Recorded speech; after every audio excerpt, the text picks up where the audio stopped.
छत्रपती शिवाजी महाराज की मुर्दाबाद। मोठे गावकर मुर्दाबाद। विद्यार्थ्यांच्या जीवनाशी खेळणारे मोठे गावकरचं करायचं काय?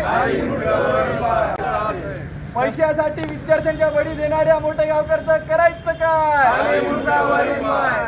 आज या पेपरफुटी बदल जी घटना घडल्या, देशभरामध्ये 4-5 विद्यार्थ्यांनी आत्महत्या केल्या आणि 20-22 हजार आज विद्यार्थ्यांचं एवढं मोठं नुकसान झालं।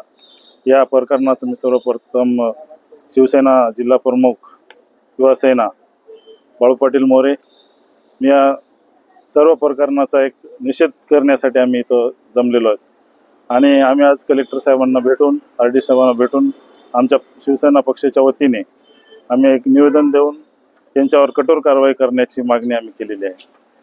आज एका मोठेगावकरचाच विषय नाही तर प्रत्येक ट्युशनवाला मनमानी फी घेणे, त्या प्रत्येक ट्युशन पुढे कुठलीही सुविधा नसणे, ट्रॅफिक जाम करणे आणि विद्यार्थी एका हॉलमध्ये 500 विद्यार्थी घेणे आणि स्पेशल बॅचच्या नावाखाली मोठ्या लोकांना एक वेगळं शिक्षण देणे आणि फीस कमी दिले त्यांना वेगळं देणे, शिक्षणाचा एक मोठ्या प्रमाणात बाजार करणे या ट्युशनवाल्यांनी जे सुरू केले त्यांच्या विरोधात शिवसेना इथून पुढं एकदम आक्रमक भूमिका बजावेल। ज्याही मला या सर्व गोरगरीब आणि शेतकऱ्यांच्या मुलांना एक आपल्या माध्यमातून आवाहन करायचे, ज्यांना कुठं ट्युशनमध्ये कुठल्याही प्रकारचा त्रास झाला, फीसबद्दल कोणी सतवलं, काही केलं तर आमच्याशी संपर्क साधा। आमची युवासेना त्यांच्या पाठीशी पूर्णपणे राहील।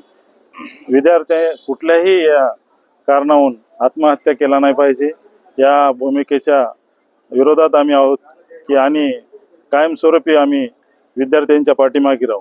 या प्रकरणामध्ये मोठेगावकर यांना तर या केसमध्ये घेतलंच, परंतु माझा संशय आहे की अजून काही ट्युशनवाले क्लासेसवाले याच्यामध्ये सामील आहेत। याची सखोल चौकशी करून जेवढे काही इन्व्हॉल्व आहेत या सर्वांवर कारवाई झाली पाहिजे। नाही कारवाई झाली तर शिवसेना स्टाईलने एक मोठं आंदोलन उभं करेल, याच्यात काही वाद नाही। मग शिवसेना स्टाईल काय असते, शिवसेना स्टाईल काय असते हे आम्ही दाखवून दिल्याशिवाय राहणार नाही।